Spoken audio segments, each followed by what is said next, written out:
Welcome to Shiva Aruran family சேனலை subscribe பண்ணிட்டு வாங்க வீடியோக்குள்ள போகலாம். Hi everyone, welcome to Shiva Aruran family. இன்னைக்கு சூப்பரான சண்டே vlog பார்க்க போறோங்க. வாங்க, இன்னைக்கு சிக்கன் பிரியாணி செய்ய போறோம். எப்படி செய்யலாம்னு பார்க்கலாம். வாங்க வீடியோக்குள்ள போகலாம். இன்றைக்கி சூப்பரான சிக்கன் பிரியாணி தாங்க. குக்கரில் தான் செய்ய போகிறேன், குழையாமல் செய்ய போகிறோம். அதில் ஒரு சூப்பரான டிப் வச்சுருக்கேன், சொல்கிற பாருங்கள் வீடியோ நடுவில். பாருங்கள், இந்த வெங்காயம் தக்காளியில் மேலே இருக்கிறது எல்லாமே நம்ம கட் பண்ணிவிட்டு வெங்காயம் தக்காளி கட் பண்ணி எடுத்துக்கலாங்க. ஒரு 7-8 பெரிய வெங்காயம் கட் பண்ணியிருக்கேங்க. ஒரு 4 தக்காளியும் கட் பண்ணியிருக்கேன். 1 கிலோ சிக்கன் பிரியாணிக்கு 1 கிலோ அரிசி எடுத்துக்கிட்டாங்க தாங்க பிரியாணி வந்து நல்லா டேஸ்ட்டாக வரும்.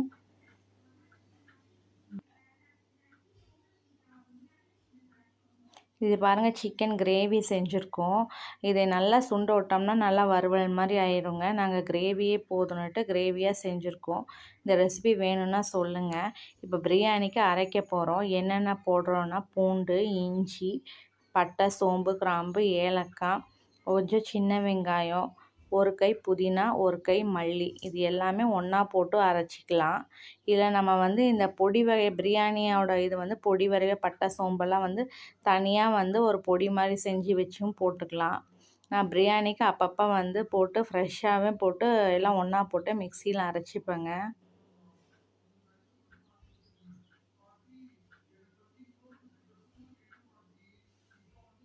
இதை நல்லா நைஸாக அரைச்சிக்கலாங்க, தண்ணி கொஞ்சம் ஊற்றாமல்.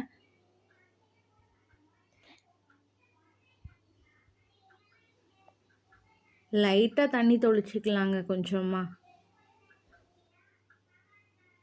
இது கூட 2 வரமிளகா வச்சுருக்கேன், வச்சு நல்லா நைஸாக அரைச்சிக்கலாங்க.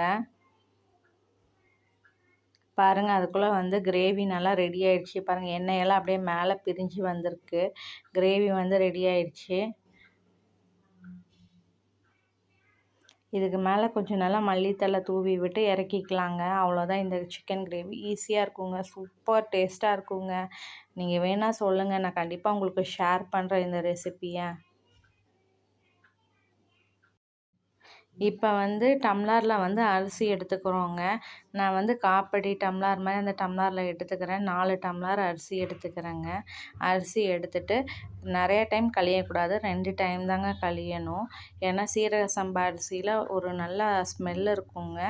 நிறைய டைம் கழிஞ்சு அந்த ஸ்மெல் போயிடும். ஒரு 2 டைம் மட்டும் நல்லா கழிஞ்சி எடுத்துக்கலாங்க. ஏன்னா அழுக்கு இருக்கும், அதெல்லாம் போகிறதுக்காக கழிஞ்சி எடுத்துகிட்டு ஒரு 5 மினிட்ஸ் மட்டும் ஊற வச்சுக்கலாங்க.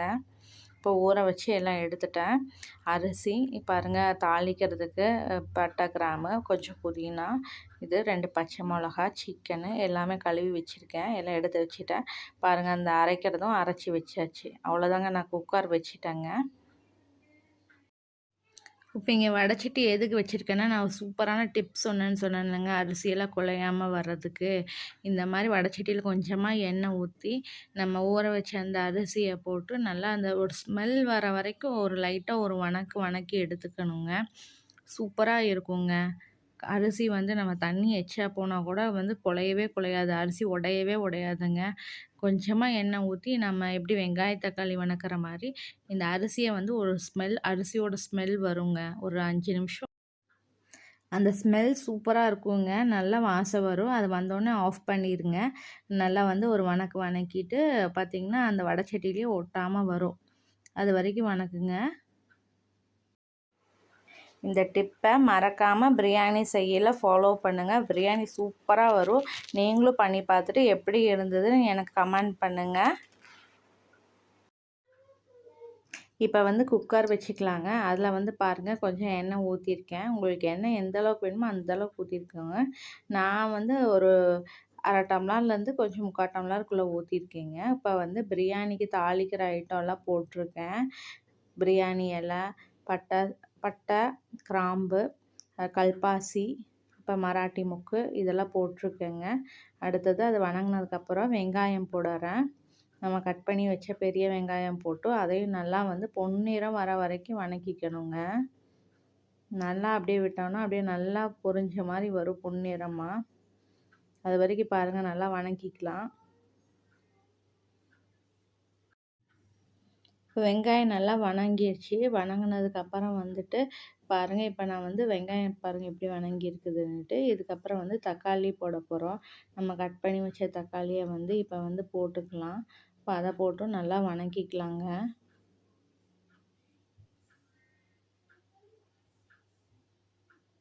நல்லா அந்த எண்ணெய் பிரிஞ்சு வர மாதிரி அந்தளவுக்கு நம்ம வந்து நல்லா வணங்கிக்கலாம். இது கூட 2 பச்சை மிளகாயை கட் பண்ணி போட்டுக்கிறேங்க. நம்ம காரத்துக்கு ஏற்ப போட்டுக்கோங்க. இன்னும் 2 பச்சை மிளகா கூட வேணால் போட்டுக்கோங்க. நாங்கள் குட்டீஸ் எல்லாம் சாப்பிடுவாங்க. அதனால் வந்துட்டு இதுக்கப்புறம் மிளகாத்தூள் வேறு போடணும். அதனால் 2 பச்சை மிளகா தான் டேஸ்ட்டுக்கு போட்டிருக்கேன். இப்போ இது பாருங்கள் எப்படி எண்ணெய் பிரிஞ்சு வர அளவுக்கு நல்லா வந்து வணங்கிடுச்சு. பார்த்தீங்கன்னா நல்லா அந்த தக்காளியெல்லாம் நல்லா ஜூஸியாக நல்லா வணங்கி வந்திருக்கு பாருங்கள்.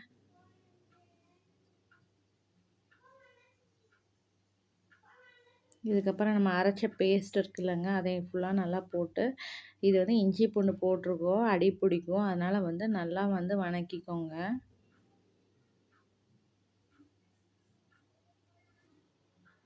இப்போ பாருங்கள் நல்லா வணக்கிக்கலாம். அங்கே பாருங்கள் அடி பிடிக்கிற மாதிரி இருக்கும். அதனால் வந்துட்டு நல்லா அந்த அரைச்ச பேஸ்ட் வந்து நல்லா அப்படியே வணங்கி வரணும். வணங்கி வந்ததுக்கப்புறம் வந்து நம்ம வந்து கொஞ்சமாக மஞ்சள் தூள் கொஞ்சம் ஆட் பண்ணிக்கலாங்க.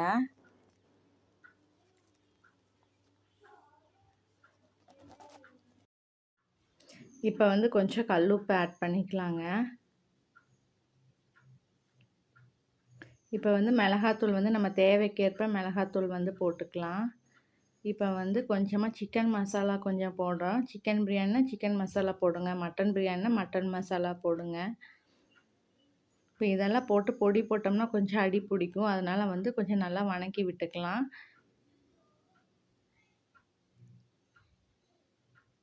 இப்போ நல்லா வணங்கினதுக்கப்புறம் வந்து அப்படியே எண்ணெய் பிரிஞ்சு வரும் பாருங்கள். நல்லா அந்த எண்ணெயெல்லாம் பிரிஞ்சு வந்துருச்சுன்னா பாருங்கள் எல்லாம் நல்லா வெந்துருச்சுன்னு அர்த்தம். நல்லா பாருங்கள் அந்த ஆயில் ஃபுல்லாக விட்டு வரும்.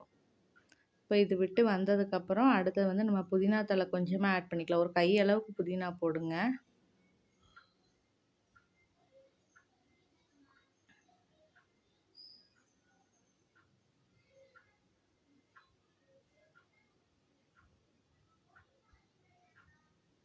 புதினா போட்டு நல்லா வணக்கிக்கலாம். இதுக்கப்புறம் வந்து நம்ம கழுவி வச்சு சிக்கனை வந்து போட்டுக்கலாங்க. சிக்கனையும் போட்டு நல்லா வந்து வணக்கணுங்க.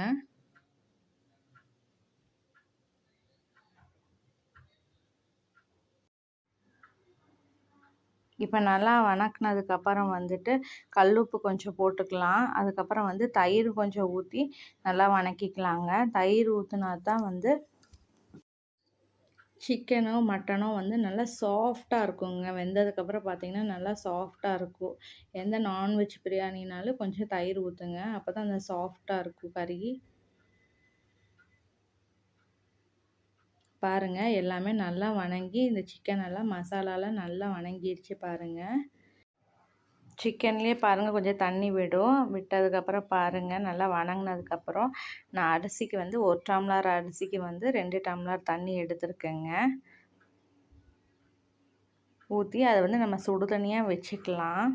அங்கே வந்து சிக்கன் இன்னும் கொஞ்சம் நல்லா வணங்கட்டும். அந்த வணங்குற வரைக்கும் பாருங்கள் சிக்கன் கொஞ்சம் நல்லா வணங்கட்டும். நம்ம 1க்கு 2 டம்ளர் எடுத்துக்கலாங்க. இப்போ நான் 4 டம்ளர் அரிசி வச்சுருக்கேன். அப்போ 8 டம்ளர் வைக்கணும். இதுலேயே கொஞ்சம் தண்ணி விடும். அதனால் வந்து நான் வந்து 7.5 டம்ளர் வச்சுருக்கேன். பாருங்கள் ஃப்ரெண்ட்ஸ், அங்கே சிக்கன் வந்து நல்லா வணங்கி அப்படி எண்ணெயெல்லாம் பிரிஞ்சு அப்படியே வருது பாருங்கள். பாருங்கள் பார்த்தாலே டெம்ட்டாக இருக்கும். இப்போ சுடுதண்ணி நல்லா கொதிச்சிடுச்சு. இப்போ நம்ம வந்து இதில் ஊற்றிக்கலாம். ஊற்றுனதுக்கப்புறம் நல்லா ஒரு கலக்கி விடுங்க. நல்லா மசாலாலாம் அந்த சுடு தண்ணியில் ஏறுற மாதிரி. இப்போ வந்து உப்பு கொஞ்சம் போட்டுக்கலாம். நம்ம இப்போ சிக்கன் அப்போ உப்பு போட்டோம். ஃபஸ்ட்டு வெங்காயம் தக்காளி வணங்கிலே கொஞ்சம் உப்பு போட்டிருக்கோம். இப்போ வந்து பார்த்து செக் பண்ணிக்கலாம் கரெக்டாக இருக்கான்னுட்டு. ஒரு உப்பு வந்து ஜாஸ்தியாக இருக்கணும். அப்போ தான் அரிசி போட்டு வெந்து வரையில் பிரியாணி வந்து கரெக்டாக இருக்குங்க. செக் பண்ணிக்கோங்க. இப்போ வந்து ஒரு அரை லெமன் வந்து புழிஞ்சுக்கிறோங்க. லெமன் ஜூஸ் கொஞ்சம் அரை லெமன் ஏற்றிக்கலாம். அப்போ கொதி வரையில் போட்டுட்டு இப்போ லெமன் புளியில் கொஞ்சம் உப்பு கம்மியாக இருக்க மாதிரி இருக்கும். அதுவும் சேர்த்து செக் பண்ணிக்கோங்க. செக் பண்ணிவிட்டு நல்லா கொதித்து எண்ணெய்லாம் மேலே வந்ததுக்கப்புறம் அரிசி வந்து போடுங்க. அரிசி போட்டு நல்லா ஒரு கலக்கி விடுங்க. இப்போ அரிசியெல்லாம் போட்டு நல்லா கலக்குனதுக்கப்புறம் வந்து நெய் கொஞ்சம் ஆட் பண்ணிக்கலாம். நமக்கு எவ்வளோ வேணுமோ அவ்வளோ ஆட் பண்ணிக்கலாங்க. நான் வந்து ஒரு 2 டேபிள் ஸ்பூன் வந்து போட்டிருக்கேன் நெய். உங்களுக்கு எவ்வளோ வேணுமோ அவ்வளோ போடுங்க. நம்ம கடைசி அரிசியெல்லாம் போட்டதுக்கப்புறம் போட்டு நம்ம குக்கர் மூடி வைக்கும்போது நல்லா வந்து அந்த ஒரு ஃப்ளேவராக இருக்குங்க.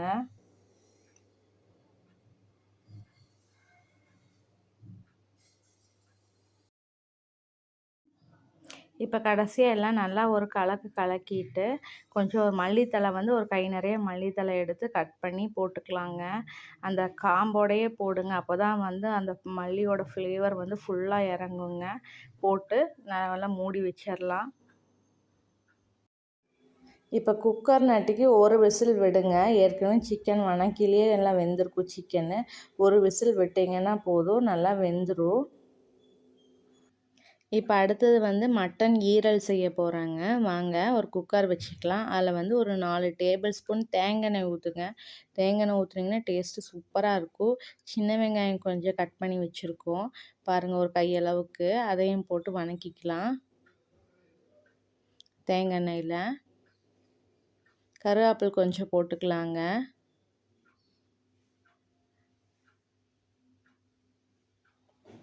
ஈஸியான ஈரல் கிரேவிங்க, மறக்காமல் செஞ்சு பாருங்கள். வெங்காயம் இந்தளவுக்கு நல்லா வணங்கணுங்க. இந்தளவுக்கு வணங்கினா போதும். இதுக்கப்புறம் ஈரல் போட்டுக்கலாம். நாங்கள் ஒரு 1/4 கிலோ அளவுக்கு ஈரல் வாங்கிட்டு வந்தோம். அதையும் போட்டு நல்லா வணக்கிக்கலாங்க.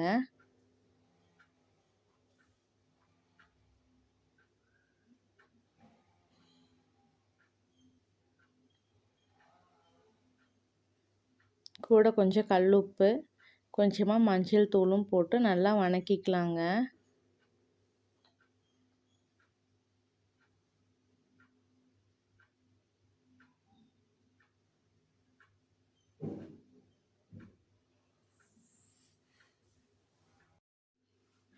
இப்போ வந்து கொஞ்சமாக மட்டன் மசாலா ஆட் பண்ணிக்கலாங்க. ஒரு 1/2 ஸ்பூன் அளவுக்கு ஆட் பண்ணிக்கோங்க. இப்போ அதுக்கப்புறம் எல்லாமே போட்டு நல்லா வணக்கிக்கலாம். ஒரு வணக்கிட்டு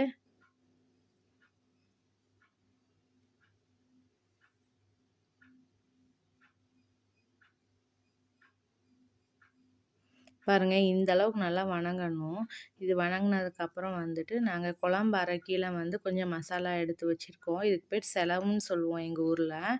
சின்ன வெங்காயம், மல்லித்தூள், பட்டை, சோம்பு எல்லாம் போட்டு வணக்கி அரைப்போம். அதில் கொஞ்சம் எடுத்து வச்சு நம்ம இது வந்து வறுவலுக்கு போட்டாலும் சூப்பராக இருக்கும். சிக்கன் வறுவல், மட்டன் வறுவல் எதுக்கு போட்டாலும் சூப்பராக இருக்கும். இந்த மசாலா வேணும்னா சொல்லுங்கள், நான் வந்து இன்னொரு வீடியோவில் போடுறேன். இது எந்த கிரேவிக்கு போட்டாலும் சூப்பராக இருக்குங்க. பாருங்கள், இதையும் போட்டு நல்லா வணக்கிக்கலாம். ஒரு 2 ஸ்பூன் போட்டால் போதுங்க, நல்லா கிரேவி மாதிரி வந்துடும். பாருங்கள், நல்லா வணக்கிக்கலாம்.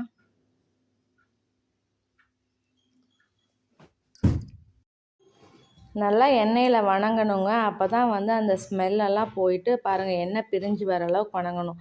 இங்கே பாருங்கள், எவ்வளோ நல்லா அப்படியே கிரேவி மாதிரி ஆகிப்போச்சு. ஒரு 1/2 டம்ளர் தண்ணி ஊற்றுங்க. அதே தண்ணி விடும். 1/2 டம்ளர் தண்ணி ஊற்றுனீங்கன்னா போதும். போட்டு ஒரு குக்கர் மூடி ஒரு 5 விசில் விடுங்க. நல்லா மாவாட்டம் வெந்துருங்க. இதுக்கு தேவையான கல் உப்பு போட்டுக்கலாங்க. கொஞ்சம் மல்லித்தழையும் போட்டுக்கலாம். போட்டு பாருங்கள், நல்லா ஒரு கலக்கிட்டு ஒரு 5 விசில் விடுங்க. குக்கரை க்ளோஸ் பண்ணி. ஈரல் வறுவல் சூப்பராக இருந்ததுங்க. நீங்களும் மறக்காமல் செஞ்சு பாருங்கள். இந்த மாதிரி ஈஸியாக இருக்கும், சீக்கிரம் முடிஞ்சிடும். பாருங்கள், பிரியாணி ரெடி ஆயிடுச்சு. ஆவி போனோன்னு எடுத்துக்கலாம். பாருங்கள், ஓரத்துலேருந்து அப்படியே எடுங்க. சூப்பராக இருக்குது பிரியாணி. அங்கே பாருங்கள், குழையவே இல்லை. அப்படியே சூப்பராக இருந்தது. பாருங்கள், நாங்கள் எடுத்து ஹாட் பாக்ஸில் போட்டுட்டோம். இப்போ பாருங்கள், ஈரல் கிரேவி பாருங்கள் எவ்வளோ சூப்பராக ரெடி ஆகிருக்குன்னு. அப்படியே பார்க்கவே எச்சி ஊறுது. சூப்பராக இருக்கும். நீங்கள் மறக்காமல் செஞ்சு பாருங்கள். நாங்கள் வந்து அந்த செலவுலேயே மிளகாலாம் போட்டுட்டோம். உங்களுக்கு எக்ஸ்ட்ரா வேணால் கொஞ்சம் மிளகாத்தூள் மட்டும் போட்டுக்கோங்க. சூப்பராக இருந்ததுங்க. பாருங்கள், பிரியாணி சுட சுட ஒரு பிரியாணி ரெடி. சீரக சம்பா சிக்கன் பிரியாணி. பாருங்கள் அந்த சிக்கன் கிரேவி பாருங்கள் சூப்பராக இருந்தது, எப்படி எண்ணெய் பிரிஞ்சிருக்குன்னு. ஈரல் வறுவல், அதுக்கப்புறம் சிக்கன் குழம்பு வச்சுருக்கோம், வெறும் சோறு வச்சுருக்கோங்க.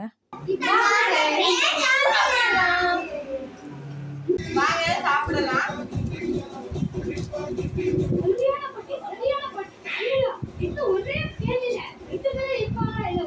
சூப்பரா இருக்குங்க. எல்லாம் காரம் உப்பு எல்லாம் புளிப்பெல்லாம் கரெக்டா சூப்பரா இருக்குங்க.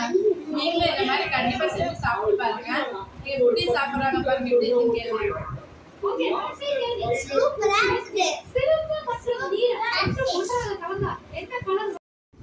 தேங்க்ஸ் ஃபார் வாட்சிங். முயன்றால் வானத்தையும் தொடலாம். மீண்டும் இன்னொரு வீடியோவில் உங்களை சந்திக்கிறேன். Bye friends.